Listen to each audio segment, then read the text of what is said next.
witnesses that were representing the state. So if we sue the state, certainly we will be suing on the basis of their agents who would have come and lied.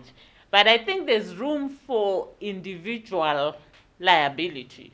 I feel very, very strongly, for instance, that someone like Nyararai, who lied through his teeth, who perjured himself, that really the tax-paying public should not be paying damages on his behalf. Why shouldn't he be personally liable for lying in court for whatever reason? If he was put up to it, let him then go and claim those damages from those other people. But I think there ought to be personal liability for law enforcement that does things they know are illegal for political purposes. It is the only way we can clean our justice system, where people know that if I break Tunga's wrist, I'll be personally liable for that assault and the damages that come after that. Charles, you want to add anything to that? Oh, well, thank you so much. It's quite sad that we have had to come this far in this matter. It's quite regrettable. A lot has been said. What I want to avoid is to repeat what my sister Mtetwa has already said. But liability certainly must follow everybody who associates themselves with wrongdoing. Those are avenues that are obviously being thought about and will be pursued if they are feasible. But we wait to decide those issues in due course. At the moment, we're still allowing these gentlemen to relax, have a bit of time with their families. Then thereafter, they can make decisions going forward as to what their recourse is in the matter. Thank you, Charlie. Well, when we look at what is happening, particularly at what is being referred to as anti-corruption courts at the magistrates' courts, which are illegal courts because there's no statute that actually says they are anti-corruption courts at the magistrates' court.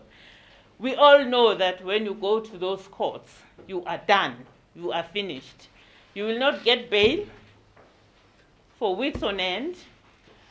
You know that the prosecutors are independent and they will, defend the indefensible. And, most of the bail from those courts comes now where? From the High Court. There's no reason why we should not believe that when the trials ultimately start, the result will be the same. We do not expect that anyone will be acquitted by the ACC magistrates at the magistrates' court, because clearly they are following a script. So, as far as I'm concerned, if you are arrested and you are put in a so-called ACC court, even if your case is not an anti-corruption matter, and you will note that a lot of the cases that have been put in ACC courts are not corruption matters. They have been put in those courts for one reason only: deny them bail and convict them. So with a scenario like that, I cannot say that in those particular courts there is justice. However, I'm not going to paint everyone with the same brush. We do have a sprinkling of very good magistrates who do the right thing, but they'll never get the cases that fit the certain category that they want certain results in. So you'll find that certain cases will certainly not go to certain magistrates, and all the so-called activist cases or politically motivated cases will go to the same kind of magistrates whose modus operandi is known. A system that is so clearly, predictable in how justice is done, where you know that if I appear before Mr. Nduna, I'll never get bail, can never be called just. So my answer to that is that I do not believe that our justice system is being handled in the way that it was envisaged in the Constitution. and that there are some magistrates certainly who look at the politics of the case as opposed to the law of the case. Charles, you want to add?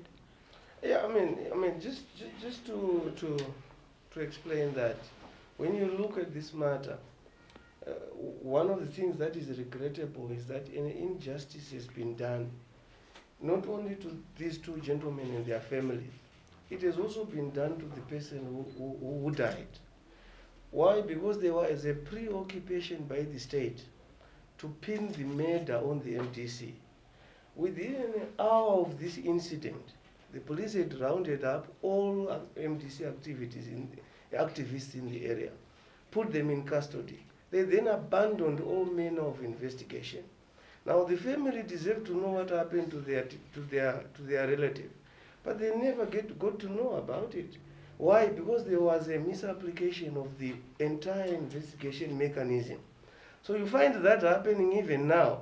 When something happens, small things happen, they are so preoccupied with just making sure that the person is arrested, they get to a criminal court, they are denied bail, they spend 60 days in custody, and so forth. So the trend, the footprints are the same in respect of all these matters. Where there's a mention of the MDC, you can be assured that the trend is the same. They are going to be treated in the same way. There's going to be very little investigation of the matter. The preoccupation, get the person in custody, keep them there, so that when they come out, they are an example to everybody else, that you don't mess with the system. So that's really what is happening, and you're going to see it for a long time. Thank you. Any more questions? Well, we desire so much to have a system that functions. The misfortune is that you're asking maybe the wrong people, because in the matters that we've been handling, we've not seen that. We are court officials. Our desire is that when we go to court, the law is certain. It is supposed to be certain.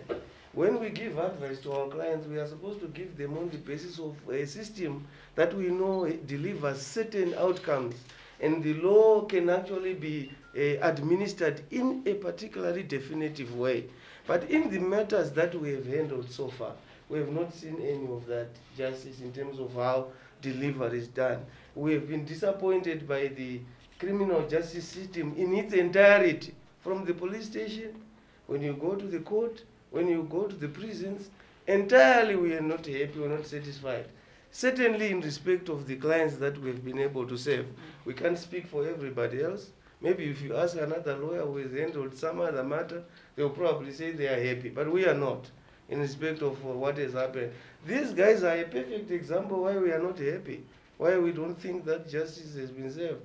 If justice is delivered after 8 years, when people have been in custody, surely what can make up for what they have lost in terms of time, in terms of their ability to make their lives work, in terms of their families?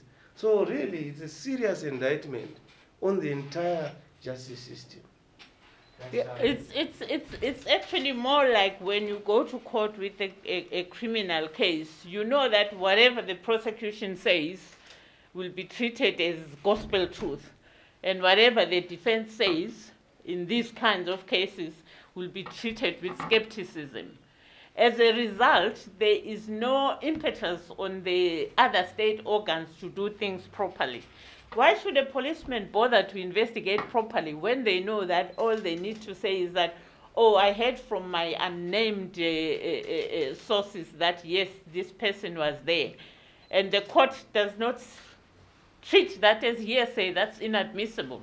So the policeman will continue doing that. When the prosecutor knows that all he needs to stand up is to say, these are MDC violent people, and the court will believe that because the prosecutor has said so. So the justice delivery is manned from a whole process, as Charles says, from the police station right up to the courtroom.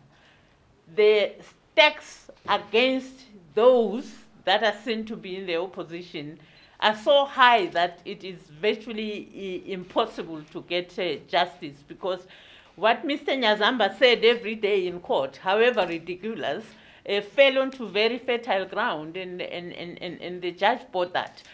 Charles will tell you the number of bail applications that were brought on the basis of information that then came out during the trial to be correct. And the judge never once castigated the police for lying. He never once said to Nyararai, why did you say you have eyewitnesses when you have not brought a single one of them?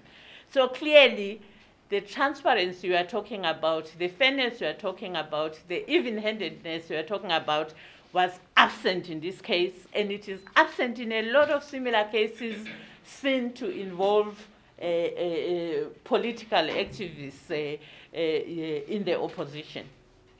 Thank you. Any more questions?